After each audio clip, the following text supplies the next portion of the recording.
In this episode, how to find the domain of logarithmic functions, episode 2, coming up, back into action. Hey guys, today I will show you how to find the domain of logarithmic functions. And by the way, this is the second episode, and for the first part, you could jump into the first episode for that explanation. Now, suppose you are given something like this. So log to the base 2x squared of 5. This is your function f of x. And you need to find the domain of these logarithmic or log functions. There are a bunch of things to keep in mind. Say your logarithmic function has a general form log to the base b of x of a of x, where a of x and b of x some expressions in terms of x. There are three requirements that have to be satisfied. First of all, your argument expression a of x has to be greater than 0, since that's the argument of your log. And also, we have to take care of your base expression, b of x. So b of x stands for the base. And it has to be greater than 0, and also your base always is not equal to 1. It doesn't equal 1. So all you need to do is just write out these requirements for that function. Since your argument is a number and it's 5 and it's obviously a positive number, it's greater than 0, so we could simply just ignore the first requirement. It's already taken care of. Now, we need to take care of the other two requirements, which are basically related to base. So all you do is just pull out this base, which is 2x squared in this problem, and you need to set it greater than 0 first. So you pull it out and set it greater than 0. And also, at the same time, your base is, so 2x squared, is not equal to 1. So, you have two requirements. You have, apparently, inequality. And the second requirement is also basically inequality, but a little bit different form. So all you do is just solve them separately. So for the first one, since 2x squared is greater than 0, obviously your x squared is greater than 0.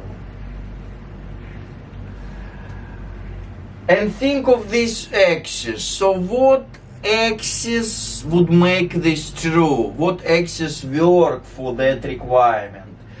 And since x squared is always greater than or equal to 0, so any x, any real value of x that you can plug in, you can insert instead of x, will make that true.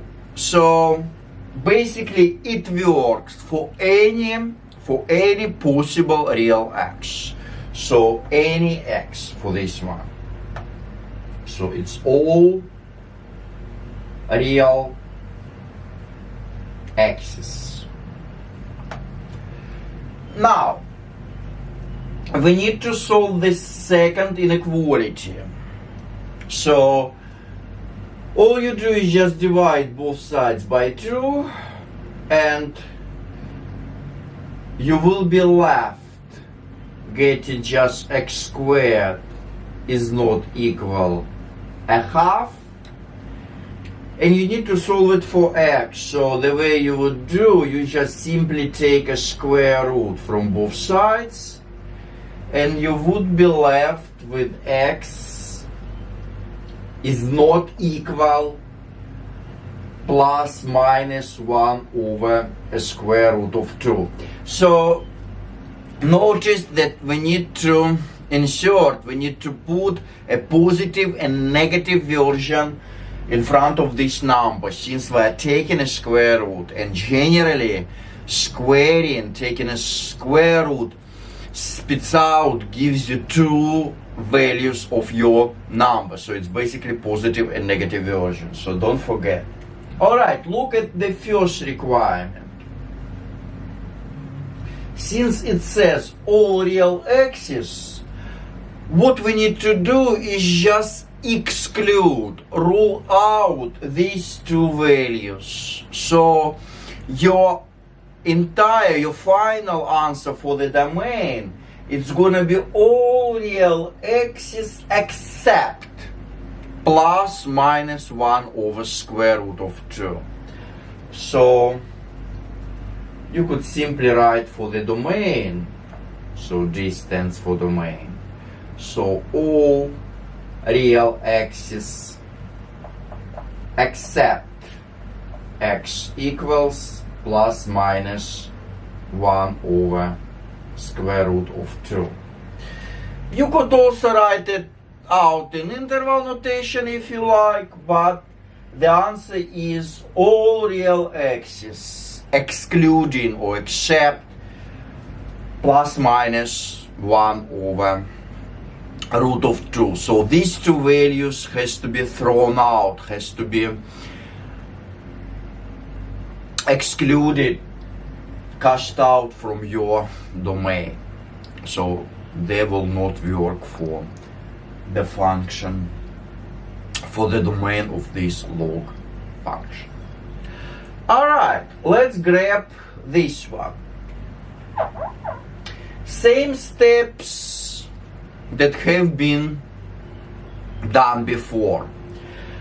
So since your argument is a number, which is a positive number, we could simply skip over the first requirement.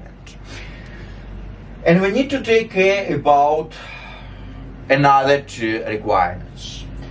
Take your base, which is 2x minus 3 in this case, and you pull it down and set it greater than 0. So we've taken care of the first requirement, and also you set it to x minus 3 not equal to 1. So this is your second requirement. And you keep working the way you have been working before. So you solve it, this basic linear inequality for x. So you simply move this 3 to the right side by adding 3 to both sides, and at the same time all you do is just divide both sides by 2, since we want to get x alone, isolate x. So you end up with getting just x greater than 3 halves.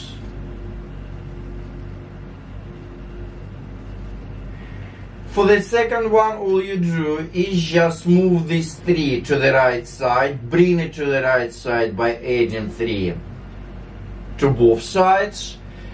And also you need to divide by 2 both sides, since we want to get x alone. So I will do it at one fell swoop. So you divide it by 2.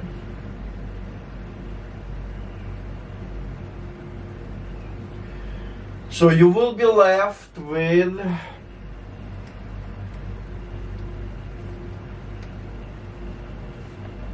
x is not equal 1 plus 3 gives you 4, and you divide it by 2, that leaves you with just 2. Alright, so all it says that your x has to be greater than 3/2, and at the same time the value of 2 has to be excluded, has to be ruled out and thrown out from your domain of your function. You could simply place it on the number line, and it will look like you have, let's say, 3/2 over here. Since it's 1.5, so it's the same number as 1. So 2 goes into 3 one time, leaving you a half. And your number 2 is greater than these 3/2, obviously. So your 2 is going to be, let's say, somewhere here. And we are going this direction, so that's all your x's. They are lying over here, so they are greater than 1.5 or 3/2. So excluding this value. And for the answer for the domain, you could basically leave your answer like this, or if it comes to the integral notation, so for the domain, this stands for the domain, you would simply write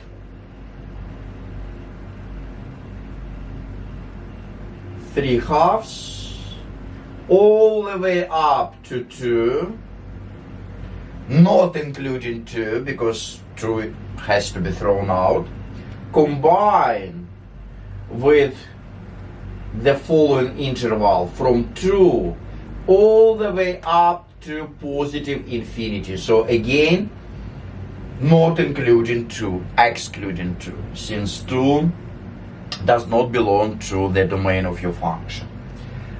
And that's gonna be your final answer for that domain, for the domain of this function.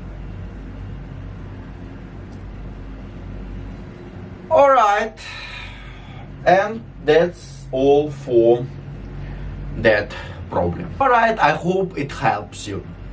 And by the way, if you need help with more complicated example, you could jump into my 3rd episode of how to find the domain of logarithmic functions. Thanks for watching and train your brain. I know everyone hates maths, but if you like my video, please hit like, share with your friends, leave the comment down below, and be sure to smash that subscribe button so you will not miss out my new videos.